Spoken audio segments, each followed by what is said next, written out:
So this is my 2001 Sealine S28. It's a B-rated twin diesel engined 30-foot sports cruiser, as Sealine called it. We'll go for a quick tour around. She's called Sally Jane, so that's her name. Yeah, come on board.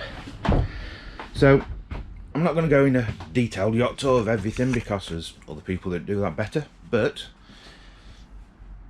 helm, kind of a double width seat, but really unless you've got a skinny person, when I'm on it there's no room for two people anyway. Little table and dining area. The table clips up onto that rail there, and then you can see that seats 3, and again this seats 2 here. It's got a fridge in there. That's a little sink with whatever left in. Obviously it's got the lounger type thing. Yeah, so she's a twin Volvo Penta KD32, 170 horsepower each, so what's that, 340 in total. Not bad. Around, and she's a mess. I'll explain why in a bit, but here we go. So this is that table drops down, and these cushions go in as infills, and that makes a big double bed. There's a couple of skylights and everything.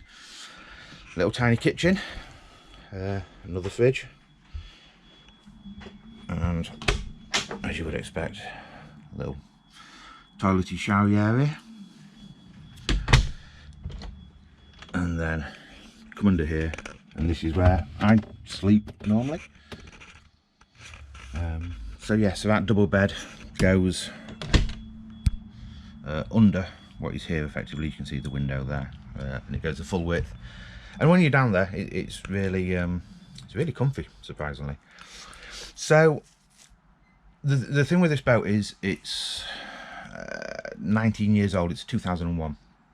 So there's lots of little bits and pieces that need doing to it. So first things I did was all the lights. The bulbs in them were blown, so I've replaced them out with LEDs. None of the dash lights work, so they're new LED dash lights I'm going to fit today. The speakers that are there and kind of around there for stereo don't really work. So I've got a new set of speakers there to fit. And as you can see, I've been doing a lot of work on it because I've got loads of tools here on me. These panels, these grey panels here, these are the panels from there, which have more speakers in. So I've taken those off and I've had those retrimmed, and I've got to refit those. The canopy covers, as you can see, are a little bit worse for wear. So they need a bit of work, and the teak is filthy. I mean, well, the entire boat is filthy. Whoever had it before didn't really look after it, so it needs a lot of work doing to it. I mean, upside that's a teak table, so that's a replacement table. That's not the factory standard. But again, they didn't bother sealing it, so I don't know if you can see, but it's stained and marked, so it all needs a good strip and a clean and seal to get it up. Whoever fitted this teak didn't do a very good job either. So the door, as you can see, the door scrapes on the teak because when I readjusted the door, and because it doesn't fit right, the door hinge is starting to rip out. So I've got to now fix the fiberglass on the door, take the door off and fix it.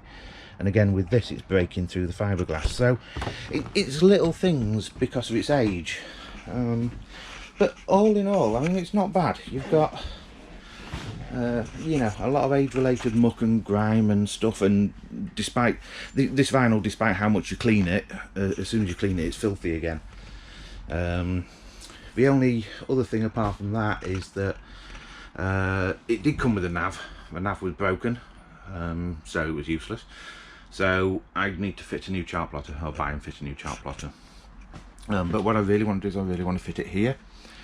So these are speed and depth logs, but what you can do is you can actually combine those into a single one now.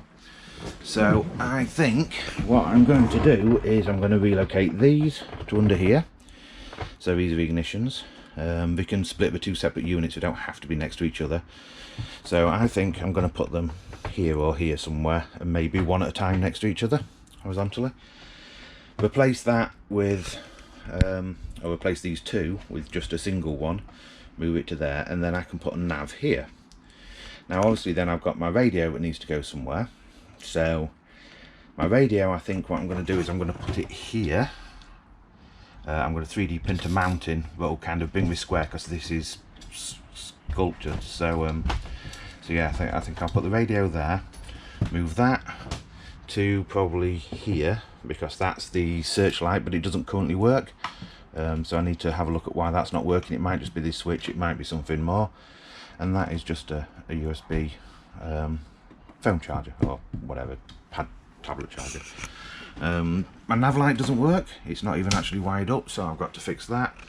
So yeah, I mean, it's a 20-year-old boat, it's got lots of little niggly bits, and there's lots of bits and pieces that I need to do just to tidy up and bring it up to what I want it, but it's not bad for its age. And you know, it's got great visibility out the front, even though we're here in lovely sunny Hull and I've got the canopy covers up. You know, you can really see round, and it handles well. So yeah, it's not bad. It just needs a bit of work. But the interesting thing is, because of this COVID lockdown stuff, is that this same boat, well, there is a 97 version of this boat, 1997 version of this boat, exactly the same, apart from, you know, older.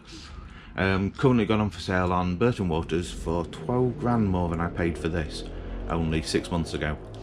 So it's worth me at the moment making that investment in fixing some of the stuff up, fitting the nav, you know, tidying all this stuff up and everything. I'm going to put new carpet down there as well.